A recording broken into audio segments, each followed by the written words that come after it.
Hello everybody, welcome back to the Max Does Stuff channel. And now, I never usually do this on my channel. I've never made Doctor Who content like on here, but I just thought I want to share it to anyone who cares. So anyway, let's get into it. So as we all know, the Doctor Who 2026 Christmas special was cancelled.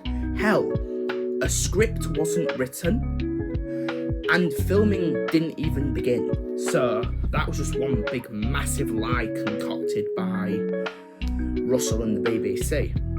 Anyway, so we all know that, and we all know the show has been put up on cold tender, meaning that the BBC are open for new production companies to pitch their idea of how to continue the show and how to bring it into the next generation. And I thought of an idea of, because we all know that at the end of the reality war, Ncuti Gatwa regenerated into Billy Piper, Rose Tyler's actor. That was because the halfway between the reality war, half of it had to be rewritten and reshot because Ncuti wanted out because he didn't want to wait for a season 3 to be commissioned. That would take ages. So they wrote that as his regeneration. And Russell's last-ditch attempt at seeking popularity or causing a sort of public sort of thing, he regenerated into Billy Piper to try and spark hype, which obviously it failed. And he was like, right, I don't know if BBC will commission us for a Christmas special, so this is our last-ditch attempt to get popularity going by regenerating into Billy Piper. Obviously, Russell's resigned as the showrunner, Bad Wolf is no longer the production company, Doctor Who is on ice, and BBC are looking for a new production company to, well, produce the show. And so the last thing of Doctor Who we were left with, like, not spin-off wise, I know we had the war between, but I'm on about last, like, proper Doctor Who wise, we left on regenerating into Billy Piper, which obviously that'll be difficult for someone to follow up on, since we thought he was going to actually write that, but obviously he's not anymore. So this is my idea of how to work around it. And personally, ever since Jodie Whittaker's era ended, I think the continuity going forward has been a bit of a mess.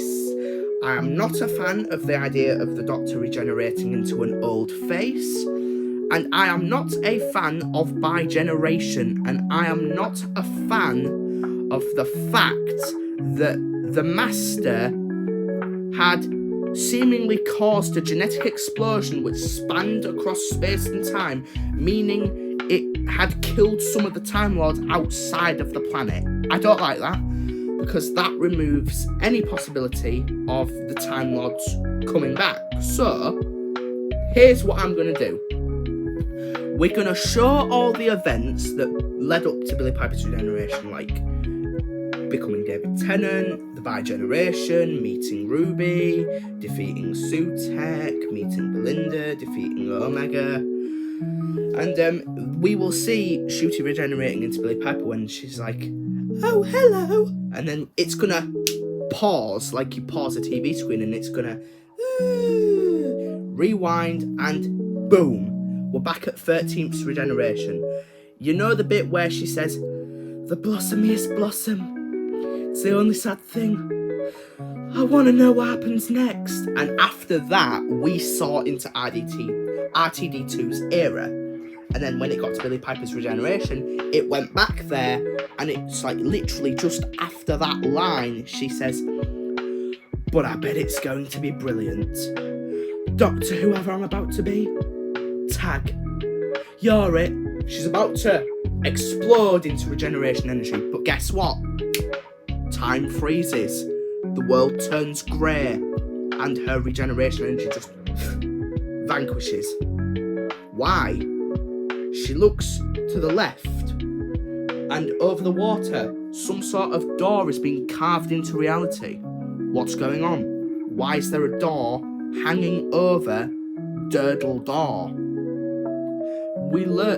She walks through that building, And it turns out that she was extracted from that point in time.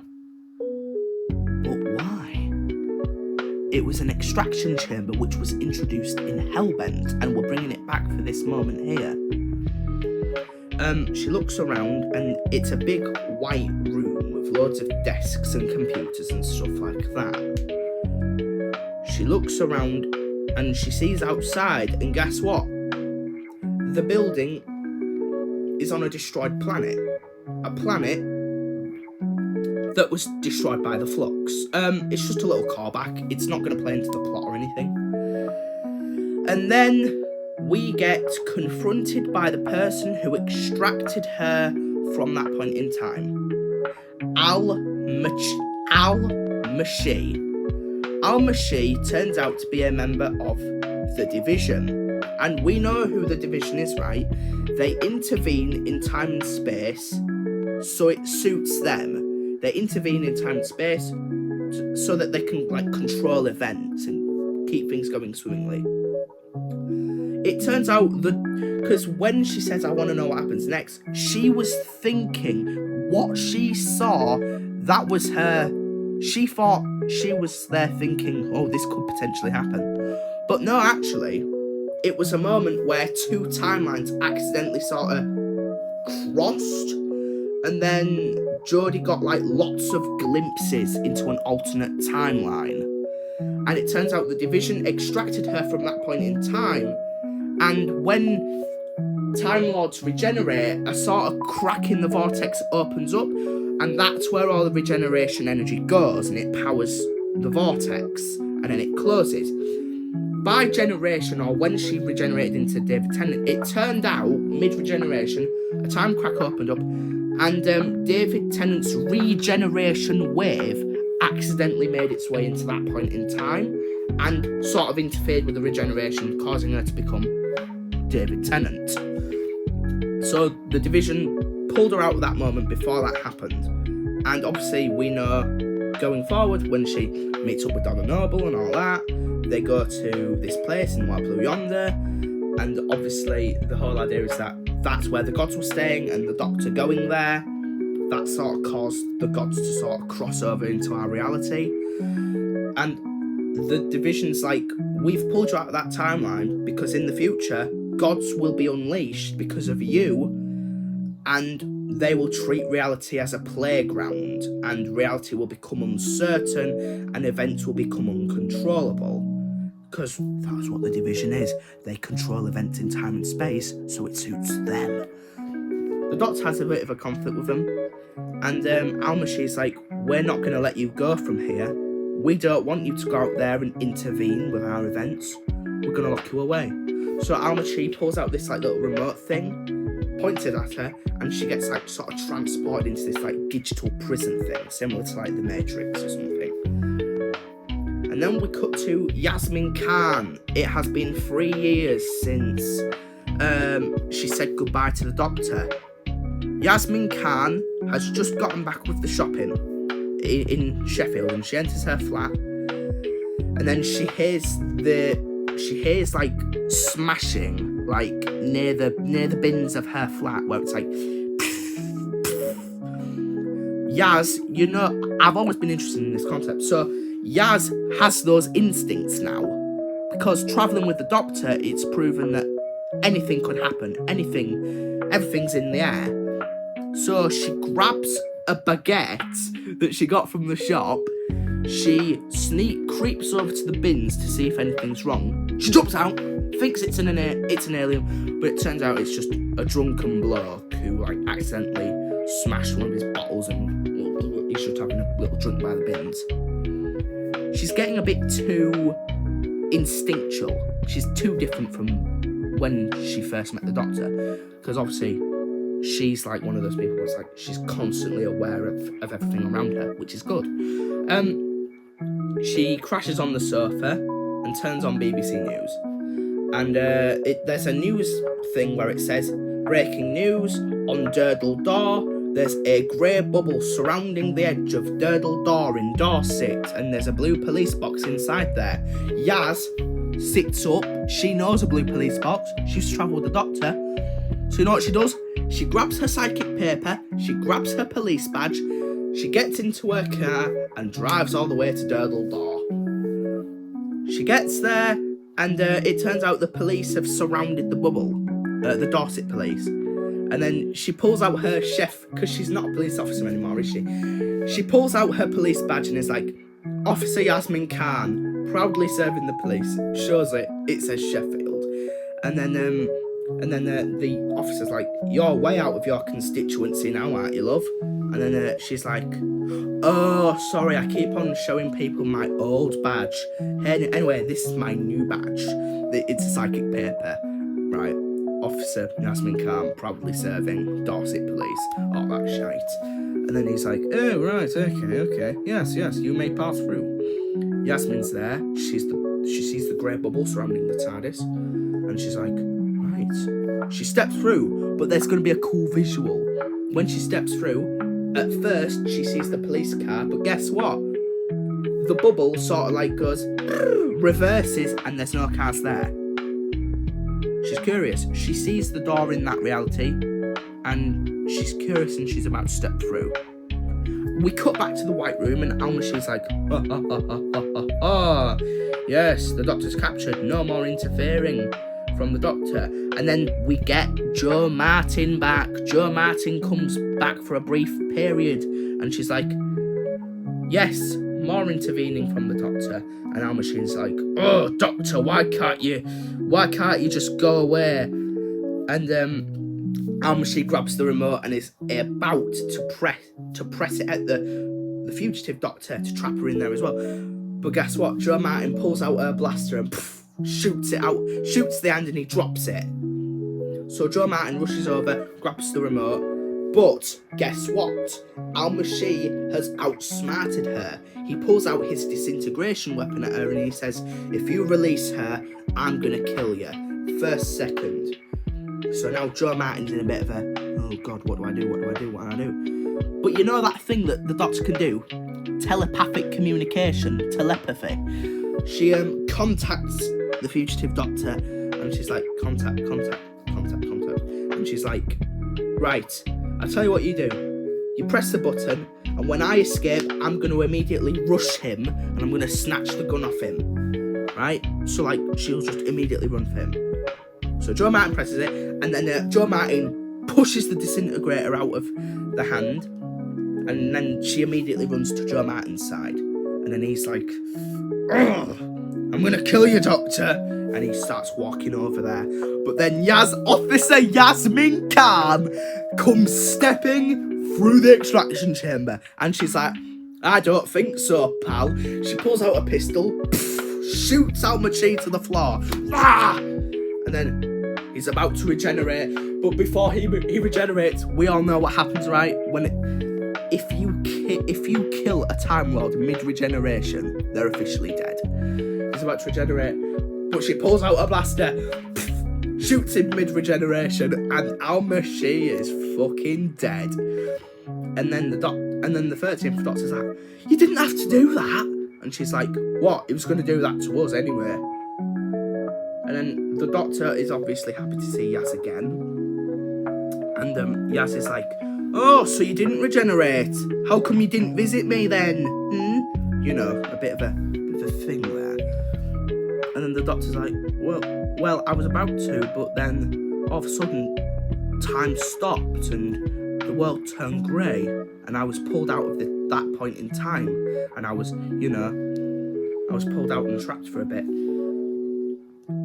And then Yaz is like, oh, sorry, that's fine. And then she said, there was a grey bubble surrounding the TARDIS. And then the Doctor's like, oh, I see. For you, it's been 3 years, but for me, it's only been a few minutes. Oh, so time around the bubble has progressed, but time around the bubble, it's been 3 years. It's only been a few minutes. So that's quite interesting. And then Yas is like, right, let's get rid of the bubble then. And the Doctor's like, no, because if you get rid of the bubble, I immediately start regenerating. So then Doctor's like, why don't we do one last mission, Yaz? Me and you, before I regenerate. And then the fugitive doctor's like, right, well, there's been a case where five or more banks have been robbed by this guy called, God, fucking hell, what's his name? I remembered it briefly. Malik Carmen, Lumal, and Adriax. She said that they've been robbing 5 banks and they've got advanced technology. The Doctor and Yaz, they get into the TARDIS and they travel to a bank. I can't remember the location, but it's a bank in space. So yeah, Malik Carmen, Lumal, and Adriax, they storm the bank, they aim their laser guns at them all. The Doctor and Yaz storm in, because that's what they usually do, confront them and talk them down with a bit of knowledge and a bit of a speech. It's like, hello, I'm the Doctor and I'm going to stop you. But guess what? Malik Carmen gets his weapon and is like, sit on the floor now! And it's like, alright. So they successfully rob that bank and they return to the spacecraft and they fly off. Yaz is like, oh great, we should have stopped them, didn't we? And the Doctor's like, oh no, obviously not. So what is their plan?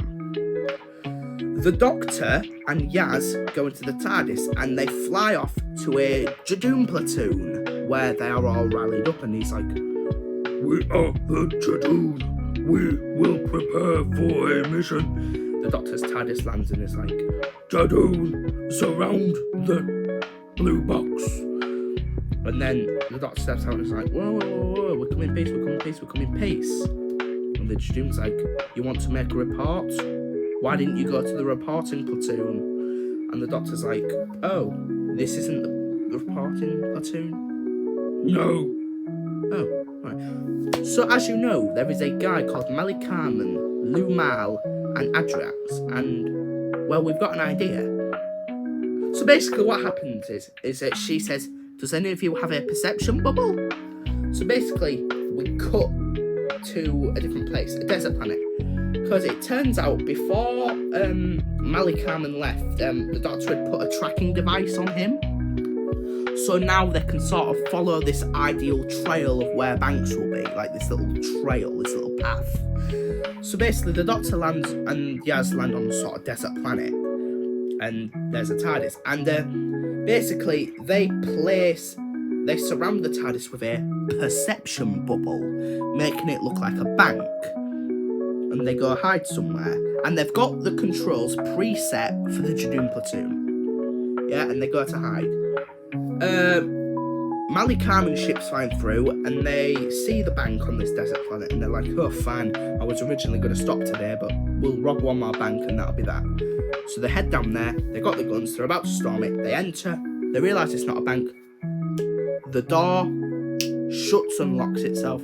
There's a Doctor hologram saying, hello lads, sorry to say, but you won't be robbing any banks today. And Malik Carmen's like, oh, for Christ's sake, it's you! But then the Doctor and Yaz step away from the hand players in front of the TARDIS. The Doctor lights up her sonic, and then they materialise in the Jadoon platoon. The Doctor informs them saying, right, they're inside there, you may arrest them. They storm the TARDIS, they place these teleporters on all 3 of them, and they're sentenced to 20 years. And then they get teleported into jail cells, and the last thing they scream is, Doctor! And that's all that done. The Doctor and Yaz's last mission is complete. After that, they return to Durdle Door. Yaz deactivates the bubble. She's stood on the edge of Durdle Door and she's about to explode into regeneration energy. And Yaz is like, Doctor, how much do you love me? And the Doctor's like, as much as I love life. And Yaz is like, well, this is how much I love you. The Doctor looks, pulls her in for a kiss. We finally conclude that idea, because there was a thread teased 3 years ago, Phasmin, where it's basically, there was this whole shipping thing where it's like, ooh, the 13th Doctor and Yaz, they could be a sort of lesbian couple, which, honestly, that would have been really cool to, like, do. I thought that would have been interesting, but obviously, they queerbaited, because that's what queerbaiting is. it's one of those things where it's like, oh guys, this is going to happen. Oh, it's two women. There's going to be a lesbian relationship at some point. Oh, and that gets everyone excited and like, oh my god, this is actually going to happen. But then, in the power of the Doctor, haha, it didn't happen. But I finally get to satisfy those people, and I hope I did. So, and then they have a little kiss as she's regenerating, and when she's finished regenerating, it stops. The Doctor has now regenerated into a black woman with a bit of an African tinge, and you may think, oh my god, it's Jo Martin. It's not Jo Martin, it's a different person. I'm not sure who it would be, but it's just that kind of person. It's just, I'd like to have a bit of a cultural sort of Doctor. I'd like to have, so that's what I've gone with. So the Doctor's obviously going through this whole thing, and she's like, oh my god, did I just kiss? You did well, love, but use lip balm next time. So then she's going through the thing, she's burping out regeneration energy, and her genes and all that are sort of imploding and rebirthing. So the Yaz takes her home to the flat, tucks her into bed, and then all of a sudden the flat starts rumbling. Doctor wakes up, and then there's like, get out now! They run out of the flat, and it turns out that the flat has sort of been abducted, and they're like, oh my god. Yaz is like, oh my god, I can already imagine what my dad would say. It cuts to a premiere in, and the dad's like, I keep on telling you, it's a conspiracy. And then Yaz is like, well, what are we dealing with then? And then the dad's like, it's the government. They're always up to something, stealing our homes. And then Yaz is like, I highly doubt the government has this sort of technology, Dad. And the dad is like, oh, could be dealing with Japan. And then Yaz is like, why would Japan have that kind of technology? And then the dad's like, robotic toilets, conveyor belts. And then Yaz is like, oh my god. And then Yaz is like, I think we're dealing with aliens here, Dad.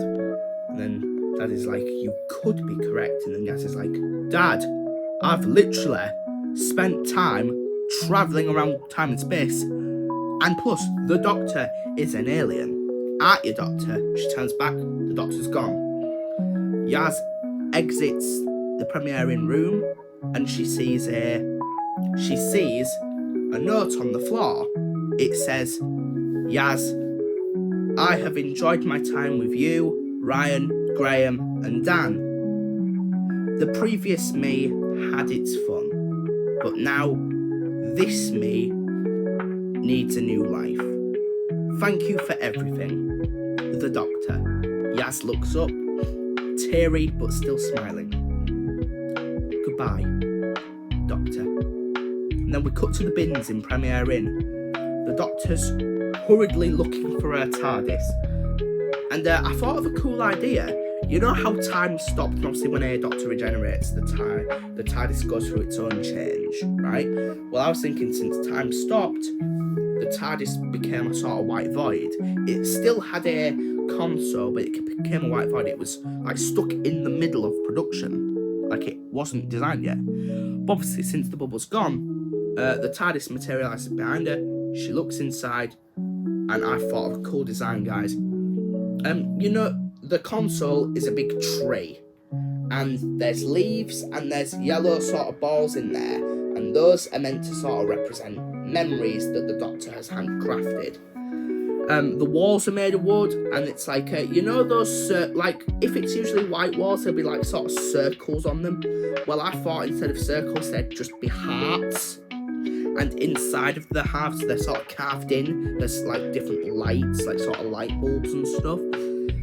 And there'd be a nice little river stream below the TARDIS. And I thought of an idea. Instead of it being just a generic platform, what if it was like a sort of bridge going to the TARDIS, and so it goes that way and this way and that way to all the different rooms and stuff, and there was ladders leading down into the water stream. Obviously, the only metal and tech-based thing is the console surrounding the tree, But other than that, I think it's really cool. I'm not sure how people would feel about a tree as a console, or how they'd feel about it being wooden, because I just thought it would actually kind of be nice. The Doctor made all those lovely memories with different people, handcrafted TARDIS, handcrafted memories. So I just thought that would just be nice. Then after that, we fade out Doctor Who titles, and all that. And I would title that episode The New Doctor. That is what I would do. Not only does it fix the continuity, like after the 13th Doctor's regeneration, it sort of actually continues the trend of you regenerate into a new person, which is what I like. And I've got my own things planned, right? I've got like a season planned for it. So I would highly let me know if you would actually like to hear my ideas for like a season, 10 episodes max. So yeah, I hope you enjoyed, to whoever cared. But anyway, see you soon.